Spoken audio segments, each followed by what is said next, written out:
ఒక తల్లి తన కూతుర్ని అర్థం చేసుకుంటుంది, ఒక భార్య తన భర్తను అర్థం చేసుకుంటుంది, ఒక ప్రేయసి తన ప్రియుని అర్థం చేసుకుంటుంది, ఒక టీచర్ తన స్టూడెంట్ని అర్థం చేసుకుంటుంది. ఇలా మనిషి అందరినీ అర్థం చేసుకుంటాడు కానీ దేవుణ్ణి మాత్రం అర్థం చేసుకోలేకపోతున్నారు. ఎన్ని చేసినా ఎంత ఇచ్చినా మనిషి దేవుణ్ణి అర్థం చేసుకోవడానికి బదులు అపార్థం చేసుకుంటున్నారు. మనుషులు ఎక్కువగా గుట్కాలు, మత్తు పదార్థాలు, మత్తు పానీయాలు తిని తాగేవాణిని మనం చూసినప్పుడు ఎందుకండి వీటిని తిని ఆరోగ్యాన్ని పాడు చేసుకుంటున్నాడు అని అడిగితే, బ్రదర్, దేవుడు అన్ని సృష్టిలోనే పెట్టాడు కదా, తాగితే తప్పేముంది అంటాడు. అంటే వీడు దేవునికే కౌంటర్ వేస్తున్నాడు. మరి దేవుడు వేసే కౌంటర్ కూడా ఉంది, దాంతో వాడికి లేవడు. అది ఎలా ఉంటుందంటే, నాయన సృష్టిలో జీడిపప్పు పెట్టాను, గన్నేరు పప్పు పెట్టాను, మరి జీడిపప్పే ఎందుకు తింటున్నావు, గన్నేరు పప్పు ఎందుకు తినటం లేదు అని దేవుడు అడిగితే వాడు ఏమైపోతాడండి? అందుకే దేవుని కౌంటర్ వేయాలని చూడకండి, మీరు ఎన్కౌంటర్ అయిపోతారు.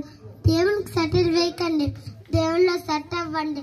దేవుడు మీ మంచి కోరాడు కనుకనే మంచి ఆహారం తీసుకో అని అంటున్నా దేవుని మాట వినుకున్నా దేవుడిని అపార్థం చేసుకుంటున్నావు. దేవుడు మనల్ని ప్రేమించి ఈ ప్రకృతినిచ్చి మనల్ని తన కోసం బతకమంటే దేవుణ్ణి మరిచి మనుషుల కోసం బతుకుతూ సృష్టికర్తకు బదులుగా సృష్టిని పూజిస్తూ దేవునికి దూరం అవుతున్నారు. మనిషికి దేశం మీద ఉన్న భక్తి దేవుని మీద లేదు, భార్య మీద ఉన్న ప్రేమ దేవుని మీద లేదు. ఎందుకంటే దేవుడు వీరికి అర్థం కాలేదు. మరి దేవుడు మీకు అర్థం కావాలంటే ఏం చేయాలో తెలుసా? కీర్తనలో 1వ అధ్యాయం 2వ వచనం చదువుకుందాం.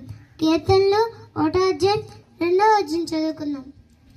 యెహోవా ధర్మశాస్త్రం నందు ఆనందించుచు దివారాత్రము దాన్ని ధ్యానించువాడు ధన్యుడు అని అన్నాడంటే దేవుని వాక్యాన్ని ఆనందంతో చదవాలి.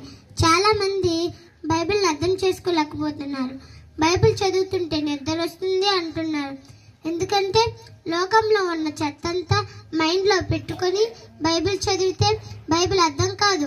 మంచి మనసుతో బైబిల్ దగ్గరికి వచ్చినట్లయితే దేవుడు మీకు అర్థమవుతాడు. దేవుడు అర్థమైతే మంచి మనిషిగా తీర్చిదిద్దబడతాం. కాబట్టి బైబిల్ సరైన రీతిలో చదివి సరైన వాక్యాన్ని దేవుణ్ణి అర్థం చేసుకొని